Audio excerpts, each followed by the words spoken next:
Assalamualaikum warahmatullahi wabarakatuh.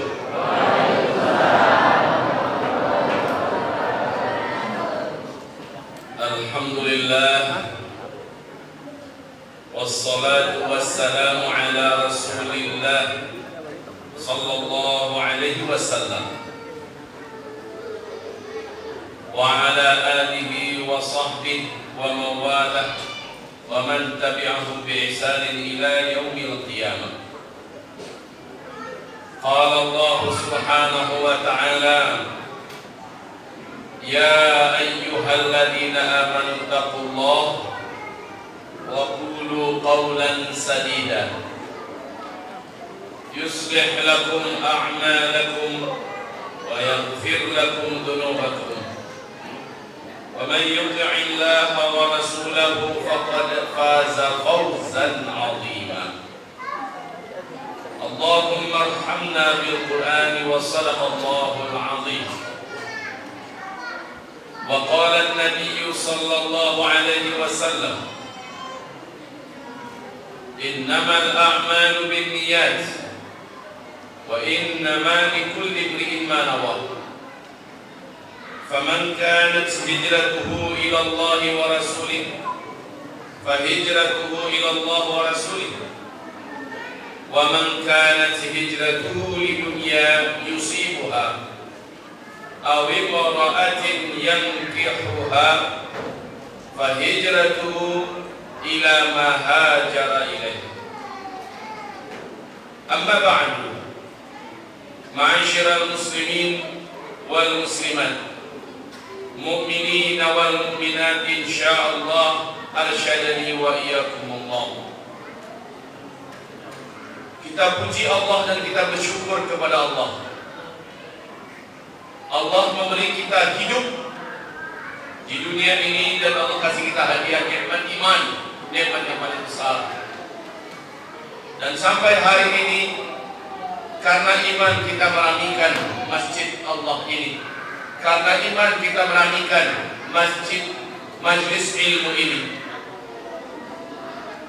Dan semoga dalam keadaan masih beriman kita meninggalkan dunia ini bertemu dengan Allah sang pencipta alam semesta. Amin ya rabbal alamin.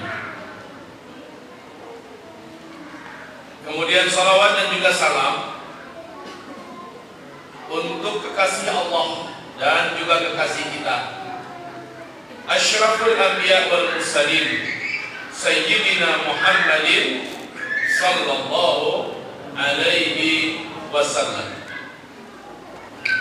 Bismillahirrahmanirrahim. Allahumma salli wa sallim ala sayyidina Muhammadin sallallahu alaihi wasallam wa ala alihi wa sahbihi ajma'in wa man tabi'ahum bi ihsan ila yaumiddin. Amma ba'd. Bismillah. Bulan Oktober 2019, Presiden Cina yang bernama Xi Jinping menghadiri acara kenegaraan. Di situ ada parade militer, baris berbaris yang sangat rapi, didemokan pesawat-pesawat tempur canggih Cina, dibawa keluar rudal balistik, berbagai macam peralatan militer tercanggih. Cina sudah menjadi sebuah kekuatan baru dunia. Di segi jumlah, rakyat Cina terbanyak di seluruh dunia. Di segi militer, pasukannya terbanyak di seluruh dunia. Di segi ekonomi, menggurita kemana-mana.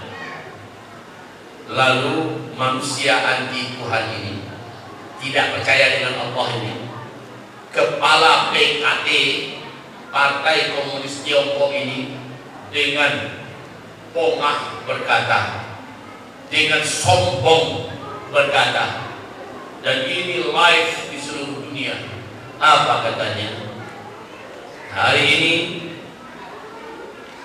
saat ini tidak ada satupun kekuatan di muka bumi ini yang mampu mengguncang Cina. Tidak ada satupun kekuatan yang mampu mengguncang Cina. Bulan apa tadi itu? Oktober. November mulai menyebar virus corona, COVID-19 generasi baru. Desember sudah meluas. Januari 4 Januari 2020 masih berusaha menutupi dari dunia bahwa ini tidak menyebar kepada manusia. Ternyata 23 Januari secara resmi Cina membenarkan, apalagi ketika Wuhan sudah tanggal 25 Januari Wuhan di lockdown. 5 juta orang rakyat Wuhan lari ke berbagai penjuru muka bumi menyebarkan virus ini. Lalu terjadilah pembunuhan yang mengerikan terhadap rakyatnya sendiri. Menurut operator dan pemilik saluran seluler terbaik di Cina, ada lebih 21 pelanggan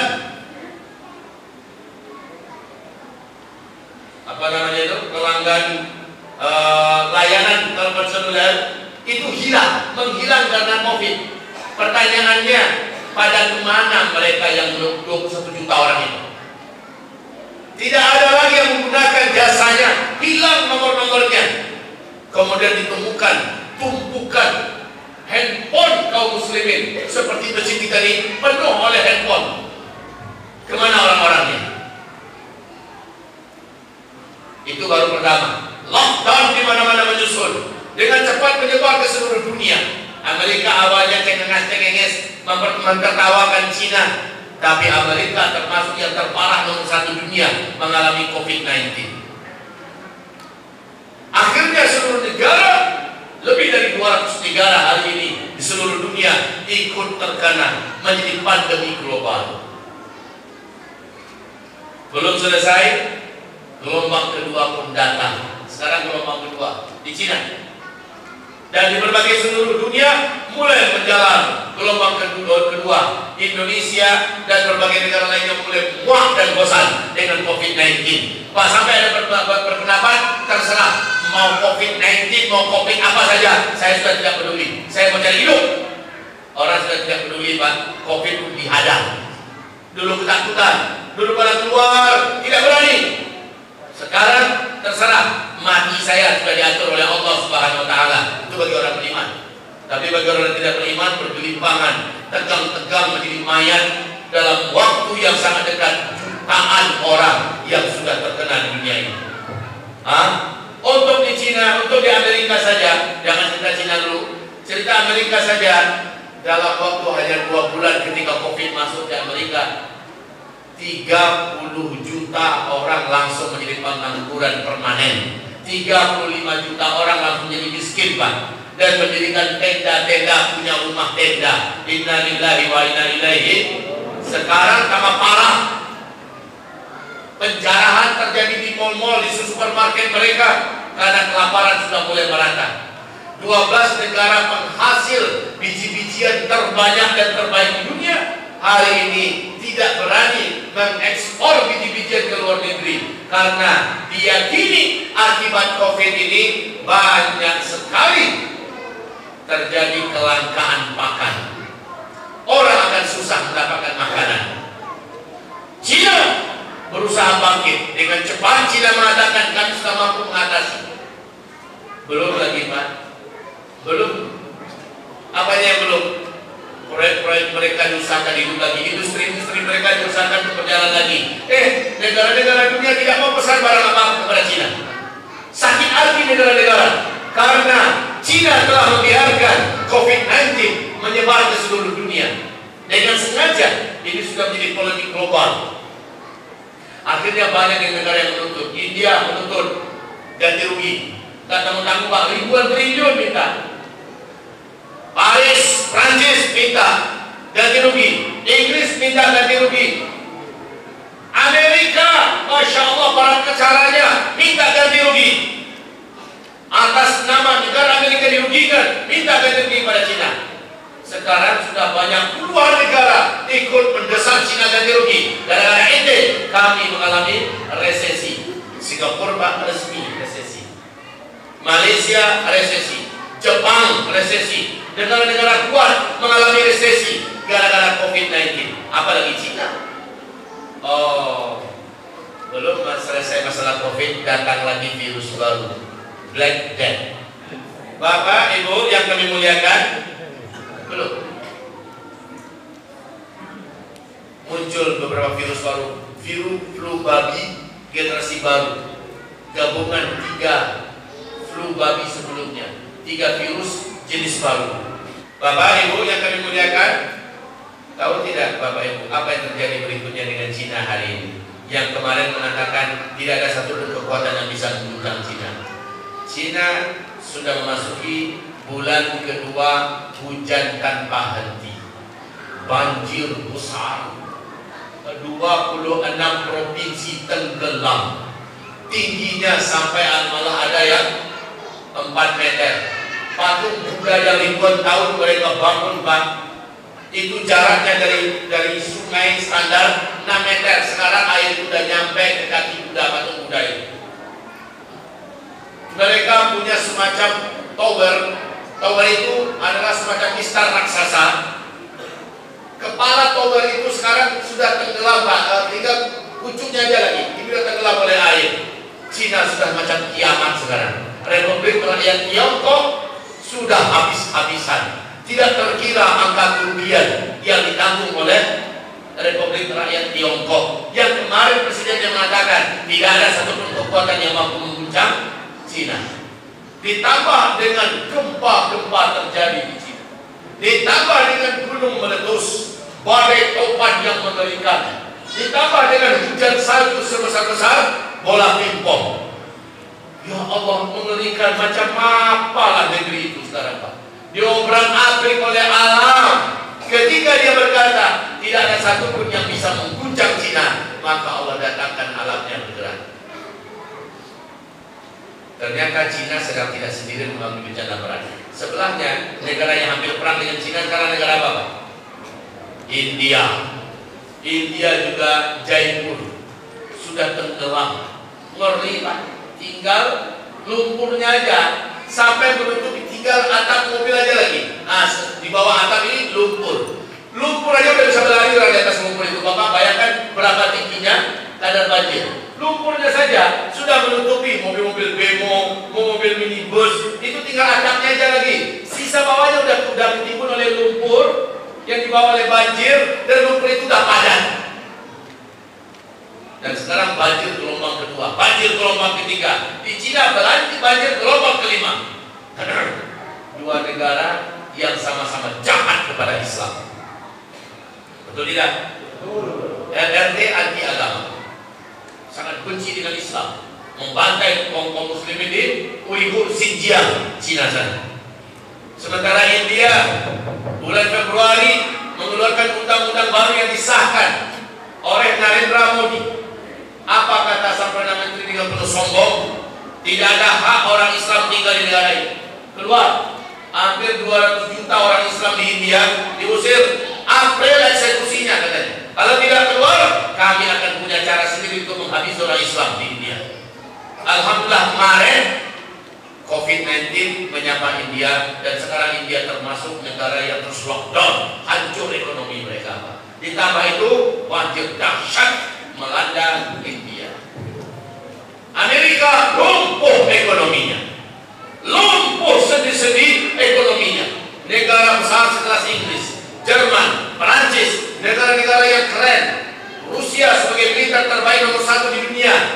Sekarang Rusia juga mengalami penderitaan COVID-19, lockdown yang parah, ekonominya merosot dengan tajam. Allah punya makar, wa makar Allah, wallahu khairul. Tidak pernah orang sombong itu berakhir dengan baik, tidak pernah. Siapa siapapun yang sombong ujungnya hina. Iblis mengatakan saya lebih baik, saya lebih senior, saya lebih pintar, saya lebih teruji. Langsung Allah hinakan. Iblis yang tempatnya di surga, Allah usir, keluar kamu. Tidak pantas orang sombong dalam nikmatku, keluar. Diusir iblis. Siapapun yang sombong, maka dia pasti akan dihancurkan oleh Allah. Maaf saudaraku, lihat saja nasib orang sombong bagaimana ujung-ujungnya. Bagaimana nasib orang sombong? Rata-rata pemain Superman dalam film bodoh-bodohan itu, orang-orang Hollywood buat Superman. Rata-rata tokoh-tokoh Superman yang kuat, yang celana kotoknya di luar tuh. Gimana orang Amerika membuat pahlawan celana dalamnya ditaruh di luar? Kan kembali otaknya tuh. Nah, aktor-aktor pemain Superman rata-rata berakhir ujung hidupnya itu lumpuh, Pak. Lumpuh lah, kena kanker otak lah, kena stroke lah, segala macamnya.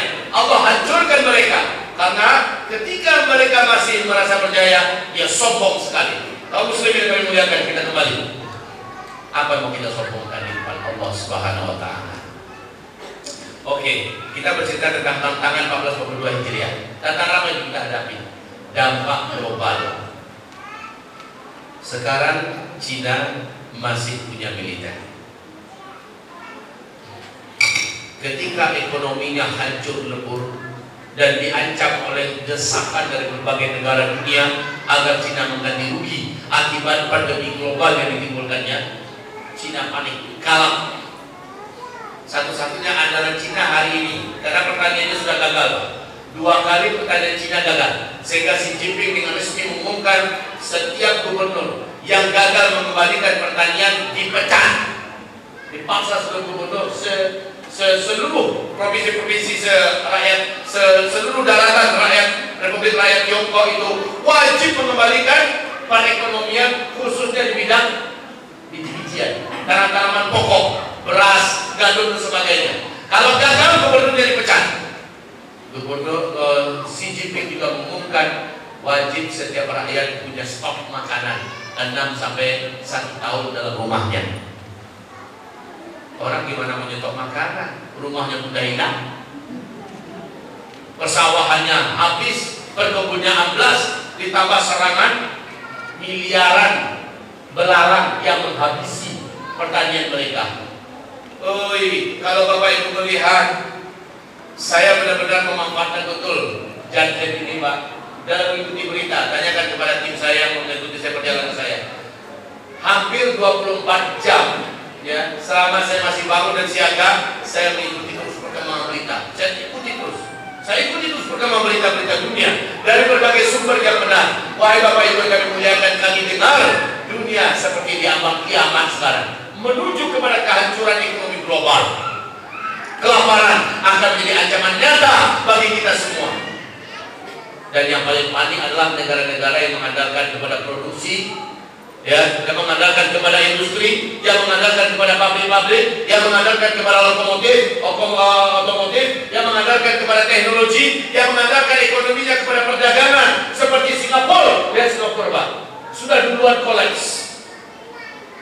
Malaysia yang berkepanjangan dalam lockdown dan ekonomi mereka bersandar kepada perdagangan. Lihat apa yang sedang dialami oleh tetangga kita tercinta Malaysia.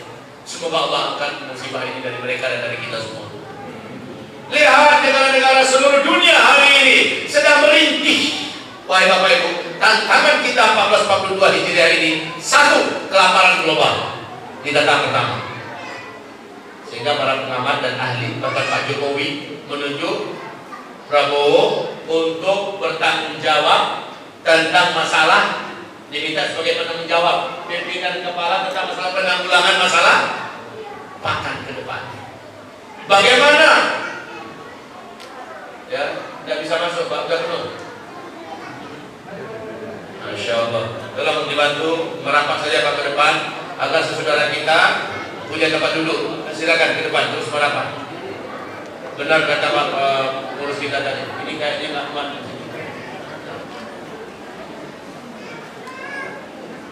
Silakan maju Pak, bantu maju ke depan.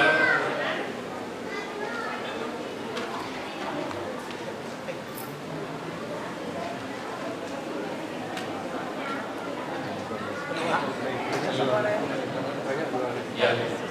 Oh ya, baik. Untuk sekedar mukadimah, alhamdulillah goyangan pertama tadi terkumpul 9.626.000. Ya. Kita ucapkan alhamdulillah. Allah Akbar. Nanti kalau udah mau ditutup acaranya ternyata jebol diangkat di atas angka 50 juta, baru kita Allah Akbar. Ya, ini baru goyangan pertama. Ya, nanti kita goyang lagi. Habis sholat nanti semangat itu membara lagi tuh, insyaallah taala. Tapi sebelum sholat ada goyangan kedua, tenang aja. Bapak ini itu juga mau ngetes, tes dewaker istilahnya. Tes dulu bagaimana reaksinya. Baik kaum muslimin, kita lanjut. Sampai di mana kita tadi? Apa bencana terbesar yang akan kita hadapi dalam waktu dekat? Kelaparan global. Kelaparan global. Dan ini sudah diberitakan oleh Global News, diberitakan oleh Epoch Times News. Mereka memberitakan dalam waktu yang tak lama lagi dunia akan mengalami bencana kelaparan global. Maka saya menghimbau kepada seluruh jemaah di masjid ini, kasih tahu juga lah jemaah yang lain yang tak sempat datang, tolong kalau bisa, kalau dapat, stoklah di rumah masing-masing biji-bijian yang menjadi makanan pokok kita, Pak. Terserah berbentuk beras kah atau berbentuk padi, stoklah itu. Bapak stok, umpamanya ambil 1 ton beras, stok di satu rumah. Nanti dipakai, mana yang paling lama dipakai untuk dimasak, ya. Kemudian yang baru datangkan lagi, stok terus. Yang paling bagus adalah masih dalam berbentuk padi. Ini kalau mau mendengarkan nasihat, bagus sekali. Yang punya lahan, tolong ditanami. Sekarang Xi Jinping juga menganjurkan dan memerintahkan, bukan anjuran, ya, perintah. Setiap rakyat yang punya perkebunan, apapun perkebunannya, gagalkan perkebunan itu wajib ditanam sawah, ya, padi, tanam padi. Karena ke depan ancaman yang paling besar untuk seluruh dunia adalah kelangkaan pakan. Kalau dapat Bapak siapkan ya, manfaatkan untuk makan, untuk acara-acara, ya. Ambil yang lama, datangkan stok yang baru, mumpung masih ada. Indonesia mengandalkan ke depan impor tipis harapan. Tantangan pertama kita. Tantangan kedua yang akan kita hadapi. Jadi kalau yang punya lahan, tolong mulai bercocok tanam. Jangan selalu ke arah sawit aja terus. Sawit itu nggak bisa dimakan, Pak. Jari genting sawit itu nggak bisa dimakan. Yang bisa kita makan adalah beras. Sediakan lahan untuk kita, setidaknya untuk keluarga kita bercocok tanam berupa sawah. Siapkan aja. Semoga nasihat ini berguna. Tantangan kita kedua 1422 Hijriah ini adalah perang secara global, perang senjata. Orang lapar, suasana perang. Gak mampu kita bayangkan betapa susahnya ekonomi, Pak, ya. Otomatis ekonomi dalam keadaan terjepit. Setelah Nabi mengatakan di akhir zaman kalian akan merasakan gaji yang banyak, duit yang banyak, tapi tak mampu membeli makanan. Gaji banyak, duit banyak, sawit harganya mahal, anggaplah sampai 2.000, 3.000 1 kilo, tapi beras yang dibeli nggak ada. Kalau ada berasnya pasti mahal harganya selangit. Dan itu menjadikan duit tidak ada harganya. Gaji 10 juta, 20 juta, makanan yang mau dibeli nggak ada. Di Amerika saja sudah mulai orang menjarah, Pak. Menjarah, mal-mal dijarah, supermarket dijarah. Kenapa demikian? Mulai lapar. Ketika lapar orang gelap mata dan orang tidak peduli. Apa kata Rasulullah di akhir zaman? Tetangga akan mendatangi tetangga, merampok makanan yang ada di tetangga sampai membunuh tetangganya sendiri. Hadis sahih dari Imam Bukhari. Suasana lapar menjadikan tetangga rela membunuh tetangganya sendiri, yang padahal itu adalah kawan sepermainannya, sahabatnya, tapi karena lapar dia akan bunuh tetangganya. Dalam kondisi kelaparan itu kata Rasulullah, orang-orang beriman melewati kuburan. Apa kata orang beriman? Kalaulah saya yang menghuni dalam kuburan itu, alangkah ringannya hidup ini. Saking beratnya beban hidup di atas tanah, mereka berharap kalau dia yang di dalam tanah. Ini orang beriman, Bapak, lewat kuburan, dia berharap kalau dia mati saat itu. Karena orang beriman tahu minta mati apalagi bunuh diri haram hukumnya. Orang beriman tahu itu, maka mereka tidak akan mau minta mati, tapi hidup tersabar. Inilah dia yang akan kita tanggung 1442 Hijriah ini. Kelaparan global, perang global. Kalau masalah perang, sesuatu yang paling benci dan paling kita takuti seluruhnya terjadi. Saya paling benci dengan perang. Wallahi demi Allah Bapak Ibu, kalau boleh kita memilih terjadi perang, lari kita di hutan, itu lebih baik. Bawa keluarga lari ke hutan, bertahan hidup dengan cara kita. Karena peperangan itu menghancurkan segala-galanya, memisahkan keluarga, memporak-porandakan usaha, menghancurkan segala sendi kehidupan. Apa yang diinginkan dari perang? Awas, sebagian anak muda ada berpikiran singkat, kapan kita perang nih? Kapan kita perang? Memang mau didapat apa dari perang? Tapi tidak perlu kita minta nubuat Nabi di akhir zaman, bumi dipenuhi dengan peperangan. Wa kathural haraj, wa kathural haraj, wa kathural haraj. Pada masa itu kata Rasulullah, sangat banyak pembantaian, pembunuhan, kematian karena orang perang. Amerika sekarang sudah menyebarkan kapal-kapal induknya persiapan perang melawan Cina, perang melawan Turki, perang melawan Rusia. Cina bersiap-siap perang melawan India, siap-siap perang melawan Taiwan, siap-siap perang melawan Filipina, melawan Vietnam, melawan Jepang. Bahkan Indonesia sekarang ini yang sebenarnya tidak ingin terlibat sama sekali, ingin menjadi peacemaker, kalau bisa menjadi sang pembuat perdamaian. Mau tidak mau Indonesia dipaksa sekarang untuk mempersiapkan alutsistanya yang handal karena mempertahankan kedaulatan dan kehormatan bangsa dan negara ini. Indonesia sekarang tahun 2020, pemerintah RI dengan resmi menerbitkan atlas baru, dan Laut Cina Selatan mereka ganti namanya dengan Laut Natuna Utara, menandakan bahwa itu adalah milik Indonesia, sementara Cina mengklaim itu milik mereka. 85% Laut Cina Selatan diklaim oleh Cina itu adalah kawasan kami. Sakit hatilah Vietnam, sakit hatilah Filipina, sakit hatilah Jepang, sakit hati Malaysia, Brunei Darussalam, sakit hati negara-negara bertetangga yang punya hak wilayah daripada laut itu. Dan menurut undang-undang internasional, itulah laut zona milik internasional, zona bebas. Cina mengklaim milik kami. Maka Cina dengan ini sebenarnya sedang menyulut api peperangan perang dunia ketiga. Di sebelah timur sana, peperangan sedang menuju kepada gerbang yang paling besar. Turki perang melawan Yunani, Yunani didukung dan dengan senjata, dengan kapal ini mengantarkan kapal induknya untuk ikut meroyok Turki. Mesir juga persiapan perang. Mesir persiapan perang di Libya. Ibaratullah, perang. Rusia akan menjadi salah satu negara penentu perang dunia ketiga ke depan. Apa yang mau kita katakan, Pak? Kita tidak bisa bicara apa-apa. Oh, betulkah perang akan terjadi? Kalau kita berharapnya jangan pernah. Tapi tantangan 1442 Hijriah ini adalah kita akan menyaksikan. Kalaupun kita tidak ikut perang, amin. Semoga Indonesia tidak pernah perang, amin. Kalaupun seandainya kita tidak ikut, minimal kita akan merasakan imbas dari perang berbagai negara di dunia ini. Imbasnya apa? Kesulitan ekonomi global, kehancuran ekonomi global. Sehingga kata Rasulullah, uang kertas pada masa itu tidak lagi ada harganya. Ayo di UPI saya pernah ceramah tidak? Di dalam saya pernah ceramah tidak? 2017 saya pernah menyampaikan bahwa yang punya duit beransur-ansur beli emas, nanti emas akan melejit, harganya sangat mahal. Dan Nabi bersabda di akhir zaman, uang kertas kalian tidak bisa lagi dipakai. Saat itu kalian akan menggunakan emas, dan emas adalah pelindung terbaik di akhir zaman di bidang dunia ekonomi. Dan dulu ketika saya tampil bersama Bapak Safi Antonio di Jakarta di depan TV One, kami pernah sampaikan, dan kaum muslimin hari ini emas ada di harga tertinggi semenjak bumi ini tertembak. Betul? Dulu saya sudah sampaikan, ayo beli emas. Emas akan sangat mahal. Sekarang bagaimana caranya lagi? Gara-gara COVID yang cukup panjang berpengaruh kepada mau beli emas pakai apa?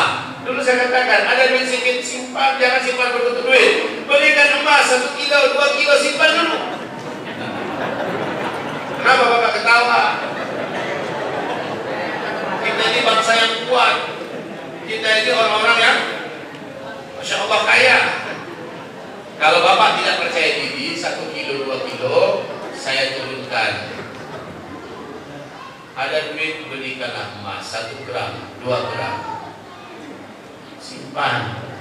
Silakan emas berbentuk batangan, berbentuk dinar, antam, ya, emas murni, logam mulia, dan sebagainya silakan. Perhiasan silakan. Jika Bapak tidak lakukan, Bapak hanya bangga dengan angka-angka di rekening, ada deposito pula, sudahlah. Insya Allah 1442 Hijriah ini yang tidak punya tabungan emas akan menyesal. Insya Allah akan menyesal. Kecuali yang mau ditabung betul, yang nggak ada, apa yang menyesal.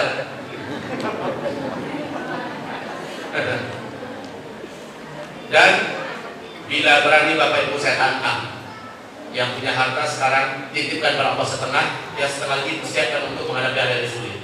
Ngerti maksud saya? Dititipkan pada Allah setengah. Dititipkan pada Allah setengah, ngerti maksudnya kan? Jadi itu bisa diminta, Pak. Bisa kita tunai kepada Allah di hari susah. Ingat baik-baik, amal soleh yang hari ini kita kerjakan wahai kaum muslimin, bukan bisa kita nikmati nanti setelah hari kiamat saja, tidak. Di dunia bisa kita minta lagi pada Allah. Nampunglah kepada Allah yang rajin. Di masjid sedang pembangunan, ada utangnya, maka bayarkan utang itu nabung pada Allah itu namanya. Ya, ini ada tempat wudhu yang harus kita gotong royongi nama-nama nanti, maka gotong royongi. Saya satu ruangan. Ini baru 9 juta, sebanyak ini orang baru 9 juta. Makanya tadi yang mengatakan Allah Akbar, nanti Allah Akbarnya. Bilang alhamdulillah, lu nggak apa-apa. Kaum muslimin, satu ruangan tempat wudhu ini masih belum selesai keramiknya lagi. Baik, hamba-hamba kami tabungkan di akhirat. Tabungkan, nanti kita minta pada hari-hari susah. Hari-hari susah, apa kata Rasulullah? Man sarrahu ayyastajib Allahu lahu wa ila syada'id wal kalim falyukfir du'a'ila raha. Orang yang ketika genting, ketika emergensi, ketika susah, dia minta kepada Allah pertolongan, dia minta kepada Allah perlindungan, dia minta kepada Allah kelengkapan, dia minta kepada Allah kekenyangan. Allah berikan langsung kepadanya di saat susah itu. Syaratnya kata Nabi adalah perbanyaklah menabung, lalu berdoa setelah menabung di masa-masa masih lapang. Menabung pada Allah, bukan nabung di bank. Nabung pada Allah yang diperbanyak. Nanti di hari susah minta tabungan itu. Ya Allah, apa sekarang sedang kelaparan? Apa ada keluarga apa sudah menabung kepada Engkau ya Allah? Hari ini apa butuh? Maka Allah punya cara, Pak. Allah punya banyak cara dan Allah Maha Perkasa untuk mengenyangkan perut Bapak Ibu dan keluarga, untuk menjaga kestabilan dan menjaga kesinambungan hidup Bapak Ibu dan keluarga. Di hari susah itu tabung kita berapa bisa kita minta. Belum tentu ke bank kita tarik dana, ternyata dana di bank sudah nggak ada. Ternyata dana di bank sudah habis, atau ternyata dana di bank atau ada kendala teknologi, mungkin karena perang nuklir sana sini, akhirnya mengalami kegagalan internet, akhirnya mengalami putusnya listrik, dan kita nggak bisa cari dana. Ini cari. Ayo sekarang solusinya nabung pada Allah yang banyak, nabung pada Allah yang banyak. Bapak masih ingat 3 orang lelaki yang terkurung di dalam gua? Masih ingat? Laki-laki ini kan pernah janjian untuk ada di dalam gua itu. Karena hujan lebat, mereka dalam perjalanan, maka satu persatu masuk dalam gua itu.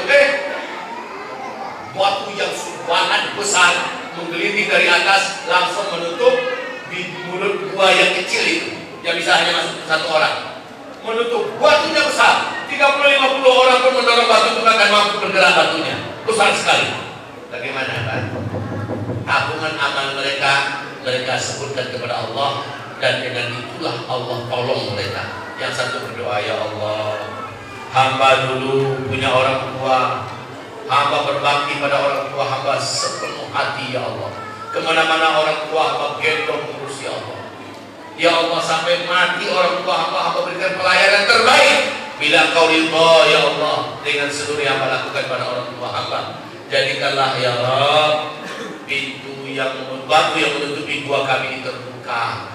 Bergeraklah batu besar itu. Tapi masih tangan yang baru terbuka, yang masih tangan baru bisa masuk. Cahaya udah masuk dalam gua. Yang kedua berdoa, ya Allah. Dia sebutkan amal solehnya, lalu dia minta tolong hamba hari ini ya Allah. Amalannya itu mampu menggerakkan 2/3 daripada batu yang begitu besar. Masih paha yang masih bisa keluar, masih belum bisa badan dan kepala di badan. Ya. Yang ketiga, ya Allah, hamba sedekahkan semua pencarian hamba kepada tukang yang dulu kerja dengan hamba, kepada pegawai yang dulu kerja dengan hamba, habis semuanya diambilnya. Bila Kau ridho itu ya Allah, maka bukakanlah, selamatkan kami. Bergeraklah seluruh batu, keluar mereka seluruhnya. Hadis ini sahih. Coba lihat amalan yang kita amalkan di dunia ini, ternyata di hari genting bisa dipanggil, Pak. Bisa dipanggil untuk menyelamatkan kita. Bisa diminta. Nabi Yunus, masih ingat kisah Nabi Yunus? Masih ingat kisah Nabi Yunus? Jawab, apa kisah Nabi Yunus yang paling terkenal sampai hari kiamat? Beliau hidup di dalam perut ikan. Hut ini adalah ikan terbesar yang ada di dasar samudera. Faltaqamahu, ya, lalu akhirnya ikan hut pun menelannya. Pertanyaan, Pak, Ibu, di dalam perut ikan itu Nabi Yunus dapat udara nggak untuk menghisap oksigen? Pak, jawab. Tidak. Hidup tidak Nabi Yunus? Hidup. Kok bisa tanpa udara 40 hari 40 malam bisa bertahan hidup tanpa oksigen, Pak? Kita 1 menit aja ditutup hidung kita nih, ditutup mulut kita, kelepek-kelepek insya Allah. 40 hari 40 malam tanpa oksigen. Pertanyaan yang kedua, ada makanan tidak selama 40 hari 40 malam dalam perut ikan itu? Tidak, tapi hidup kan Nabi Yunus? Dari mana makanan yang dapat untuk bisa bertahan dan melanjutkan hidup? Dari mana? Tidak ada makanan. Pertanyaan yang ketiga, ada minuman tidak? Kalau nggak ada makanan, oke lah, asal masih ada air mau diminum, masih bisa melanjutkan hidup. Pertanyaannya, dapat air minum nggak Nabi Yunus dalam perut ikan? Jawab, Bapak Ibu, dapat air minum tidak? Tidak. Tidak ada oksigen, tidak ada makanan, tidak ada air minum. Kok bisa bertahan hidup 40 hari 40 malam? Hah? Ada cahaya tidak dalam perut ikan? Bisa Nabi Yunus jalan-jalan ke sana kemari? Lebih daripada lockdown, Pak. Lebih daripada lockdown. Nggak ada makanan, nggak ada minuman, nggak ada udara, nggak ada cahaya, nggak bisa kemana-mana. Tapi hidup. Kenapa hidup? Allah menyebutkan alasannya dalam Al-Quran. Laula an kana minal musabbihin lalabitha fi batnihi ila yaumi yub'atsun. Kalaulah bukan dia orang yang suka beramal, banyak berzikir dulu ketika masih di daratan, pasti dia akan tinggal dalam perut ikan itu sampai hari kiamat. Selama-lamanya Yunus harus hidup dalam perut ikan.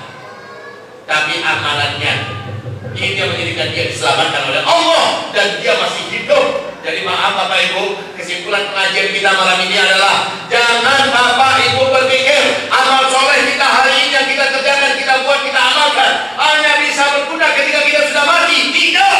Hanya berguna saat kita nanti sudah di padang mahsyar. Tidak. Bukan hanya ketika kita sudah mati, tapi masih hidup kita di dunia, amalan itu bisa menolong kita. Amalan kita ini bisa menolong kita. Bahkan kata Rasulullah SAW, siapa yang ingin dilapangkan Allah urusannya, dibebaskan oleh Allah hutang-hutangnya. Hutang ini kayaknya wajah-wajah yang terlalu hutang banyak sih. Iya, ada yang nggak terbeli hutang. Akhir bulan sudah megap-megap mikirin bank sudah mengejar. Siapa yang mau diringankan oleh Allah Subhanahu Wa Taala, dilepaskan Allah dari hutang-hutangnya, tolong agama Allah, Allah akan tolong dia. Sekarang masjid sedang terbeli hutang, bebaskan hutang masjid ini, Allah akan bebaskan hutang kita. Ustaz, hampir 1 juta ya nak tahu jawab Ustaz, gak ada amin. Itu barang alurnya 1 juta insya Allah bisa Ustaz. Jadi masukkan 100 juta. Ya Allah, hamba punya hutang 1 M. Hamba ingin 1 juta ini Allah dan bebaskan hutang 1 M. Pasti Pak, ini akidah lagi, akidah. Karena kita tidak bisa coba-coba. Syukur dulu kalah ini. Kok boleh 10 juta dulu. Tidak bisa mencoba-coba, jangan mencoba-coba. Dengan Allah tidak boleh coba-coba. Tapi wajib yakin karena Allah berfirman di dalam hadis qudsi Sahih Bukhari Muslim, "Ana 'inda dhanni 'abdi bi." Saya sesuai dengan keyakinan hamba kepada saya. Kalau dia yakin saya akan bebaskan dia dari hutangnya, syaratnya bebaskan hutang agama saya. Ini hutang agama Allah, itu masjid yang dibangun, ada hutang, bebaskan. Berapa Bapak sanggup? Maksimal kesanggupan saya adalah 50 juta. 20 juta bagi saya ini sudah sangat besar karena memang saya bukan orang kaya. Tapi 20 juta ini sanggup saya. Cuma saya punya hutang 200 juta. Jangan lupa, apa yang kamu lakukan untuk agama Allah, Allah akan kembalikan paling sedikit 10 kali lipat. Kalau 20 juta, kembaliannya 200 juta. Hutang kita 200 juta, Allah lunaskan karena kita menginfakkan, mensedekahkan harta kita untuk menolong agama Allah Subhanahu wa ta'ala. Saudara, ini bukan main-mainan dan tidak perlu saudara ragu. Bapak Ibu ragu kepada Allah, ragu kita. Ini akidah kita ini yang sudah lemah sekali. Kita ragu kalau Allah akan menolong saya. Inna lillahi wa inna ilaihi raji'un.